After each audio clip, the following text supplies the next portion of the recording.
Shalom everyone, hope everyone's doing well. Hope everyone had a beautiful Purim.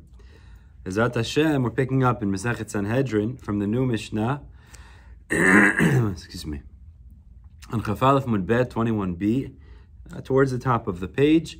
And we're going to have today further discussions of those psukim that discuss the prohibitions and responsibilities of a king.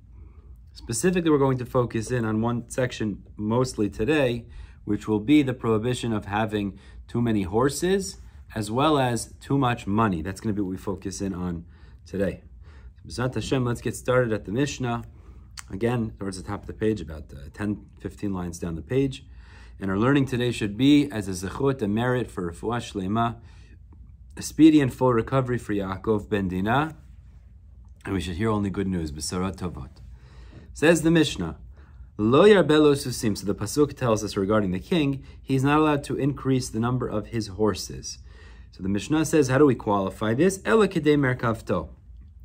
He's only allowed to have a sufficient number of horses for his chariots, for his cavalry. So we'll discuss more in the Gemara exactly what this refers to.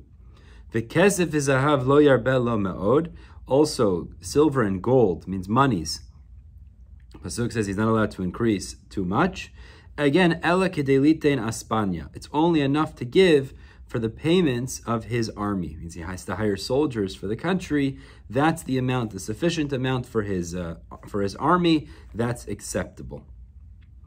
And the third halacha the Mishnah says is v'kotev lo Sefer Torah lishmo. He has to write a Sefer Torah for his name. And halacha is yotzei lemelchama, when he goes out to war, motzia imo, he brings that Sefer Torah with him. Nichnas, when he enters back from war, umachnisa imo, he brings it with him. Yoshev bedin, if he sits to judge people, he imo, then the Sefer Torah is with him. And mesiv, when he reclines to eat, he kenegdo, the Sefer Torah has to be opposite him, meaning whatever he's doing, this special Sefer Torah that he has to write as a king has to go with him. Now, every Jew actually has a responsibility. One of the mitzvot in the Torah is to write a Sefer Torah. But the king has a unique halacha that he has to write an additional Sefer Torah, which we'll discuss in the Gemara, and keep it with him at all times. Shene'emar, like the pasuk says, V'aita imo, it should be with him, v'karabo kol yemei chayav, and he'll read that Sefer Torah all the days of his life. Says the Gemara, Tan Rabbanan, the Braita says as follows, Lo yarbelo susim. So let's discuss now how we understand this verse. It says, he shall not increase for himself extra horses. So Yochol, says the Braita, it might be afilu kedei merkavto parashav, that he's not even allowed to have enough, and we'll challenge this in a moment, but he's not even allowed to have enough horses to supply his chariots and his cavalry. So Talmud Lomar, therefore the pasuk says lo. Lo means lo eno marbe, lo yarbe lo susim. For himself he shall not increase the horses for his extra horses. Aval marbehu kedei richbo parashav. But he is allowed to have sufficient for his chariots and soldiers. So Rashi explains what this is excluding is, you might have thought without lo, that he's allowed to have excess, laharchiv daito ulahagdil beriboy susim, that he can have extra that give him a certain sense of power or prowess. So Kamash Malan lo, he's not allowed to. No, lo yarbel lo susim, that he's not allowed to have, but he is allowed to have a sufficient amount to supply his chariots and his soldiers. Okay. Hamani mekayem, so says the Gemara, if that's true, what does the verse teach me, susim? Meaning to say is, now how do I put that back into the pasuk? It says, lo yarbel lo susim. So really the issue is only that he's not allowed to have if it just makes him feel good, to self-aggrandize. So now how do I understand that within the context of the pasuk when it says susim, he can't have excess horses? Susim abatlanim, it means if he has horses that are batel, that they're not doing anything. So if they're not being used and they're just lying around, that's a problem. But if they're being used, means they're necessary for his chariots, for his cavalry, that's acceptable, permissible.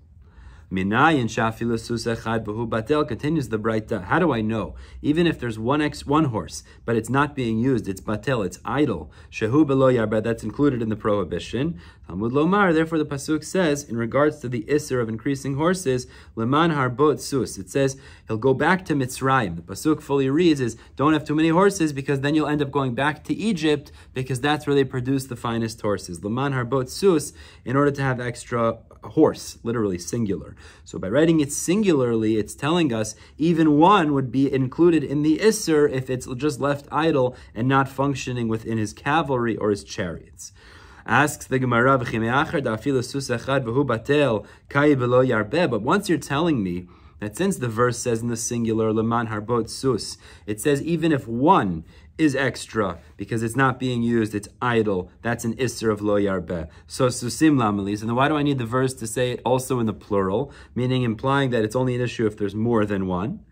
So the Gemara answers, la'avor belo taseh al kol sus v'sus. The chidush is, every extra horse that he has that's idle, that's not being used within the functionality of his chariots or his cavalry, would have an individual isser based on susim. So essentially what comes out is like this. Sus said singularly teaches us any one horse that he has, even one, would be an isser lo taseh if it's idle and it's not functional within his army. Susim plural teaches us for every extra one that he would have like that, it would be an additional lo taseh, prohibited thing that he is performing. That's the end of the Braita. Now the Gemara analyzes the beginning of the Braita and says like this. Taima de katav rachmana lo. The way we know that the isser is only if he increases excess horses that makes him feel good. But for his chariots, he's allowed to have the sufficient amount, is because it says lo. That's what the Braita said. Halav hachi, but the Gemara says, I understand. But without that pasuk, hava amina, I would have thought, afilu kederech bo parashav namilo. I would have thought that he's not even allowed to have sufficient amount for his cavalry and his chariots. Meaning, why do I need this verse, lo, to tell me he's allowed to have sufficient horses for his cavalry and his chariots? Isn't that obvious? The way that Rashi understands it is, because if not, if the kingdom doesn't have rechev and parashim, horses and soldiers, etc., it's not a significant kingdom. So obviously he's allowed to supply enough horses to supply his chariots and his cavalry. Why do I need a drasha like that? So the Gemara answers, lo tzricha la'apushe. The chidush is that he's even allowed to have excess as long as it's really for his cavalry and his chariots. Meaning, it doesn't have to be bitzimtzum. It doesn't have to be very exact. You don't have to have the exact number that's sufficient for your chariots and your cavalry, as long as it's the backups or the substitutes. Should there be need for more horses for your soldiers, etc., that would be acceptable. The only thing that's precluded is if it's only extra for him to enjoy, to feel good about himself, that's excluded.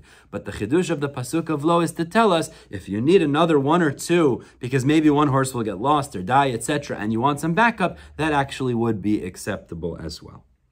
Okay, let's go through now the next part of the Mishnah. The kesef is zahav lo yarbeh lo ela kedei litein aspanim. We said in the Mishnah that silver and gold he's not allowed to increase, only in accordance with the amount that would be sufficient to pay his soldiers. So now the Braita goes through a similar calculation like we had in the previous Braita about horses. Tana Rabbanan says the Braita, the kesef is zahav lo yarbeh lo. It says in the pasuk again that silver and gold he shall not increase for himself. So you might think that he's not even allowed to have enough money to pay his soldiers. And we're going to challenge this again like we challenged before. Talmud Lomar lo, therefore it says, no, only for himself. Meaning a similar idea, which is he's not allowed to have extra money only for himself, but to pay for his army, it's acceptable. That would be a sufficient amount of money that's acceptable. He's not allowed to have extra for himself, but he could have a sufficient amount to pay for his soldiers. That's the Braita. Again, the Gemara challenges. The reason we're saying that he is allowed to have enough money to pay for his soldiers is because it says lo. Halav hachi, says the Gemara, but if you didn't have that verse, I would have thought that he's not allowed to have enough money to pay for his soldiers. That doesn't seem to be a logical conclusion. And Rashi says, right, similar idea, because you need enough money to pay for your soldiers. Obviously, that's permissible. So what's this pasuk really teaching me then?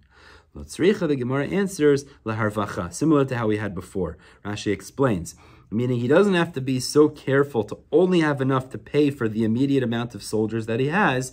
He's allowed to have a little bit extra money. If he has to hire another few soldiers, that would be acceptable as well. The only preclusion, the only isser would be to have extra money beyond that. That's not actually backup for soldiers, but for his own self-aggrandizement, for his own good feelings. That's not allowed to be had.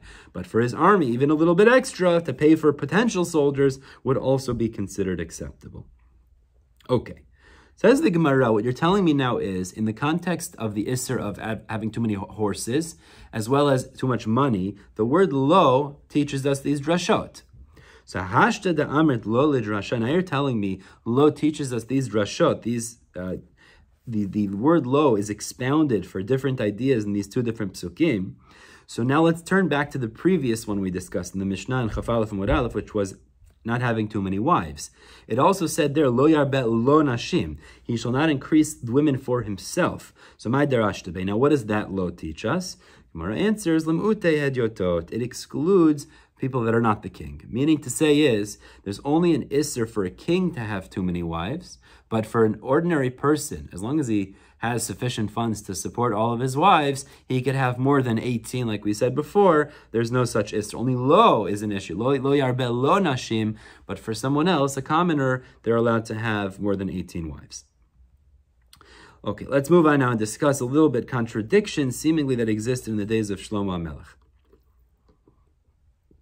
So Rabbi Yehuda posed the following contradiction. The pasuk in Melachim Aleph seems to contradict the pasuk in Divrei Yamim. K'tiv, it says by Shlomo haMelech, "Vayehi leShlomo 40,000 aruvot susim lemerkavto." It says Shlomo haMelech had 40,000 stables of horses for his chariots. So the number 40,000 is presented. But in Divrei Yamim it says Vayehi leShlomo 4,000 ariot susim, ariot or arvot susim. It says that there were 4,000 stables of horses. So it seems to be a contradiction. Were there 40,000 stables of horses or 4,000? Haketzad. How do we resolve this contradiction? So the Gemara says like this. The numbers are referring to two different elements.